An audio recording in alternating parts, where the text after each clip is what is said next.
নমস্কার বন্ধুরা বন্ধুরা সারা ভারতবর্ষে কত ট্রাইবাল পপুলেশন আছে আপনারা জানেন কি? মানে জনজাতি অংশের লোকজন সারা ভারতবর্ষে কত?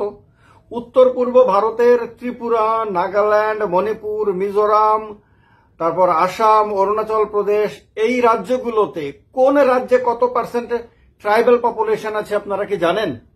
ভারতবর্ষে কোন রাজ্যে সবচেয়ে বেশি ট্রাইবাল পপুলেশন রয়েছে জানেন কি? আজকের এই ভিডিওতে আমি সেটা জানাবো আপনাদেরকে। তবে 2011 সালের জনগণনা অনুসারে, কারণ 2011 সালের পর ভারতবর্ষে কোনো জনগণনা অনুষ্ঠিত হয়নি, কোনো সেন্সাস হয়নি। তার কারণে আমাদেরকে নির্ভর করতে হবে 2011 সালের জনগণনার ওপরে। এর পরের সেরকম কোনো তথ্য পাওয়া যায়নি এখনো পর্যন্ত অফিসিয়ালি। 2011 সালের জনগণনা অনুসারে মোট ভারতবর্ষে যত পপুলেশন আছে তার 8.6% হলো ট্রাইবাল বা এসটি, শিডিউল্ড ট্রাইব বা জনজাতি অংশের মানুষ। আর সংখ্যাটা 10 কোটিরও বেশি, 10.5 কোটির মতো 2011 সালে অনুসারে। ভারতবর্ষে মধ্যপ্রদেশের সবচেয়ে বেশি ট্রাইবাল পপুলেশন বসবাস করে। অনেকের ধারণা হতে পারে বোধহয় নর্থ ইস্টের রাজ্য কোনো রাজ্যে হয়তো সবচেয়ে বেশি ট্রাইবাল থাকে। আসলে কিন্তু এটা সত্যি না। সবচেয়ে বেশি ট্রাইবাল থাকে মধ্যপ্রদেশে, সেখানে 1 কোটি মানে 1.5 কোটির মতন, 1,53,00,000 আপনার ট্রাইবাল পপুলেশন থাকে, মানে জনগোষ্ঠীর মানুষজন থাকে মধ্যপ্রদেশে। আর সবচেয়ে পার্সেন্টেজের হিসাবে সবচেয়ে বেশি পার্সেন্টেজ থাকে লাক্ষাদ্বীপে।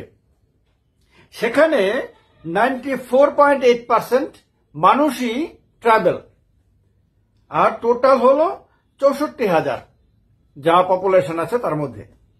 এবার আমরা দেখি আসাম, ত্রিপুরা, মেঘালয়, মণিপুর, নাগাল্যান্ড, এই যে উত্তর পূর্ব ভারতের যে রাজ্যগুলো, এই যে উত্তর পূর্ব ভারতটাকে মূলত এসটি বেল্ট হিসেবে দেখা হয়। এখানে ট্রাইবাল পপুলেশন সবচেয়ে বেশি, মানে এরিয়া অনুসারে পাহাড়ি এলাকা, পুরো উত্তর পূর্ব ভারতে পাহাড়ি এলাকা। সুতরাং উত্তর পূর্ব ভারতের পরিচিতি কিন্তু ট্রাইবাল পপুলেশনের উপরে নির্ভর করে। এই কারণে এবার দেখবো আমরা এইখানকার রাজ্যগুলোতে কোথায় কত পার্সেন্ট ট্রাইবাল বাস করে। প্রথমত হলো আসামে আপনার 39 লক্ষ ট্রাইবাল পপুলেশন আছে। আর মোট জনসংখ্যার 12.4%। খেয়াল করবেন, আসামের মোট জনসংখ্যা কিন্তু 2011 সালে অনুসারে 3,12,00,000। এবার মণিপুরে, যে মণিপুর আপনারা জানেন মেইতেই এবং কুকিদের মধ্যে রক্তক্ষয়ী আপনার সংঘর্ষ চলছে গত বছর থেকে, সেই মণিপুরে 11,67,000 ট্রাইবাল আছে। আর টোটাল পপুলেশনের 40.9%, মানে 41% বলা যায়।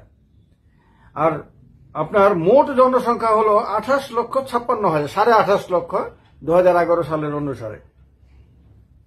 মেঘালয়ে রয়েছে 25,56,000 আপনার এসটি পপুলেশন। এবং নর্থ ইস্টের মধ্যে সবচেয়ে বেশি কিন্তু এই মিজোরামে আপনার মেঘালয়ের কথা বলি। মেঘালয়ে 25,56,000, 86.1% হলো মেঘালয়ের ট্রাইবাল পপুলেশন। 29,67,000 হলো টোটাল পপুলেশন মেঘালয়। মিজোরামে হলো 10,36,000 ট্রাইবাল পপুলেশন, আর সেটা হলো 94.4%। তার মানে মিজোরাম হলো নর্থ ইস্টে যতগুলো রাজ্য রয়েছে তার মধ্যে মিজোরামে সবচেয়ে বেশি পার্সেন্টেজ মানুষ ট্রাইবাল মোট জনসংখ্যার। সেখানকার মোট জনসংখ্যা 10,97,000, মানে 11,10,000 2011 সালের জনগণনা অনুসারে। নাগাল্যান্ডে 17,11,000 ট্রাইবাল রয়েছে, 86.5%। আর মোট জনসংখ্যা 19,79,000।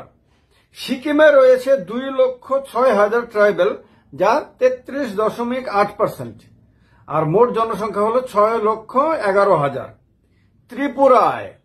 ত্রিপুরাতে 11,67,000 ট্রাইবাল পপুলেশন 2011 সালের জনগণনা অনুসারে, যা মোট পপুলেশনের 31.8% বা 32% বলা যায় মোটামুটি। আর মোট জনসংখ্যা 36.74 লাখ, এটা কিন্তু 2011 সালের জনগণনা। এবার অরুণাচল প্রদেশে কি? অরুণাচল প্রদেশে মোট 9,52,000 ট্রাইবেল রয়েছে, যা 68.8% বা 69% বলা যায়। সেখানে মোট জনসংখ্যা 13,84,000। এই যে হিসাবটা, এবারে দেখেন এই যে নর্থ ইস্টের যে রাজ্যগুলো আমরা বলছি, অনেকেই হয়তো এটা জানেন না, পার্সেন্টেজের হিসাবে মিজোরামে সবচেয়ে বেশি ট্রাইবেল থাকে, আবার ত্রিপুরাতে আপনার 31%, মানে মোট যতগুলো রাজ্যে আপনার ট্রাইবেল আছে তার মধ্যে আসামে কিন্তু সবচেয়ে কম পার্সেন্টেজ অফ ট্রাইবেল থাকে, 12.4% নর্থ ইস্টের মধ্যে। এরপরে ত্রিপুরায় 31.8%, এরপরে আপনার সিকিমে 33.8%, তারপরে আপনার মণিপুরে 40.9%, তারপরে মেঘালয়ে 86.1%, তারপরে আপনার নাগাল্যান্ডে 86.5%, তারপরে হলো 94.4% হলো মিজোরামে। তো তার মানে নর্থ ইস্টে কিন্তু সবগুলি রাজ্যে একরকম চিত্র না, হ্যাঁ, ট্রাইবেল পপুলেশনের। তো এই হলো ট্রাইবেল পপুলেশনের বিভিন্ন রাজ্যে, উত্তর পূর্ব ভারতের কোন রাজ্যে কিরকম, আর ভারতবর্ষে কোন রাজ্যে সবচেয়ে বেশি ট্রাইবেল পপুলেশন, এটাও জানা দরকার ছিল। সারা ভারতবর্ষে 10 কোটির বেশি ট্রাইবেল পপুলেশন আছে, এটাও খুব ইম্পর্টেন্ট। এই কারণে ট্রাইবেলদেরকে নিয়ে যারা স্টাডি করছেন, জানতে চান জনজাতিদের অবস্থান সম্বন্ধে। আর এখানে বলি, ট্রাইবেল কথাটা কিন্তু সংবিধানে শিডিউলড ট্রাইব কথাটা আছে, এসটি, এবং প্রত্যেক ট্রাইবেল কিন্তু নিজেকে এসটি হিসাবেই পরিচয় দেন। তো সুতরাং ট্রাইবেল বললে এখানে অপমান ভাবার কোনো কারণ নাই, কথাটা সংবিধান থেকেই নেওয়া। আমরা কিন্তু সংবিধান অনুসারে কিন্তু এসটি কথাটা ব্যবহার করি, এবং শিডিউলড ট্রাইব কথাটা, এটা কোনো অপমানের বিষয় না, এটা মর্যাদার বিষয়। এই শব্দটা যেহেতু সংবিধানের মধ্যে আছে, এটা মর্যাদার বিষয়। আমার অনেক বন্ধু অনেক সময় আমি দেখি ট্রাইবেল কথাটাতে আপত্তি করেন। আমি বলে দিই, কথাটাতে আপত্তি করার কিছু না। নিজের পরিচিতি সম্বন্ধে কখনোই নিজের পরিচিতিকে খাটো করবেন না। এটা সাংবিধানিক শব্দ, এটা আপনার সম্মানের শব্দ, এটা কোনো অসম্মানের শব্দ না। বাংলাতে কেউ উপজাতি বলে, উপজাতি শব্দটা তপশিলি উপজাতি, দেখবেন আপনার সরকারিভাবে লেখা হয়। তপশিলি জাতি এসসিদের ক্ষেত্রে বলা হয়, আর ট্রাইবেলদের ক্ষেত্রে তপশিলি উপজাতি শব্দটা বলা হয়। আবার অনেকে জনজাতি বলে। ত্রিপুরাতে অনেকগুলি কমিউনিটি একসাথে নিজেদেরকে তিপ্রাসা বলে, কিন্তু তিপ্রাসাটা কিন্তু সাংবিধানিক বা অফিসিয়াল শব্দ না। আপনি সংবিধানে তিপ্রাসা বলতে কিছু পাবেন না, কিন্তু আমরা সম্মানের সঙ্গে তিপ্রাসা শব্দটা ব্যবহার করি। কিন্তু আপনি তো আবার আসামে গেলে তিপ্রাসা বললে কেউ বুঝতে পারবে না, মিজোরামে গেলে তিপ্রাসা বললে কেউ বুঝতে পারবে না।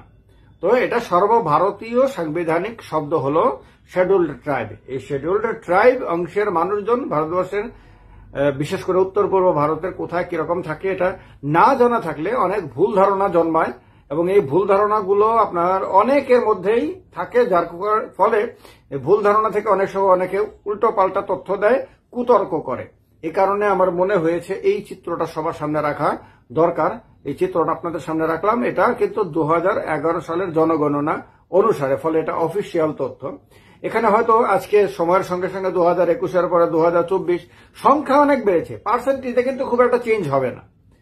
পার্সেন্টেজে হয়তো চেঞ্জ হবে, সামান্য হবে, কিন্তু সংখ্যাতে হয়তো অনেক বেশি বড় পরিবর্তন হয়েছে। যাই হোক, ভিডিওটি খুব গুরুত্বপূর্ণ, এই কারণে সবাই ভিডিওটিকে শেয়ার করবেন, ম্যাক্সিমাম মানুষকে জানতে দেবেন। ভালো থাকবেন সবাই, অনেক অনেক নমস্কার সবাইকে।